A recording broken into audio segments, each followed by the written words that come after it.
کچھ آہیں، کچھ سسکیاں، کچھ آنسو راز ہوتے ہیں آپ کے اور رب کے درمیان۔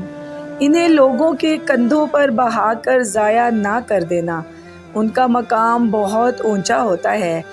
یہ زمین پر بہنے سے قبل عرش والے کی نگاہ میں آ جاتے ہیں۔ یہ مت دیکھو کہ کوئی تمہارے ساتھ مخلص ہے یا نہیں، تم خود ہر رشتے کے ساتھ، ہر اپنے کے ساتھ مخلص رہو۔ اگر کوئی تمہارے ساتھ منافقت کرے گا تو وہ اس کا صلہ اللہ سے پا لے گا، اور تمہیں تمہاری مخلصی، تمہاری سچائی کا اجر بھی اللہ دے گا۔ جیسے جیسے عمر بڑھتی ہے، دن بدن انسان امیر ہوتا جاتا ہے۔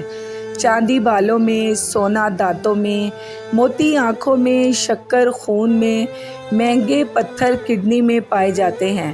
بس یہی زندگی کی سچائی ہے۔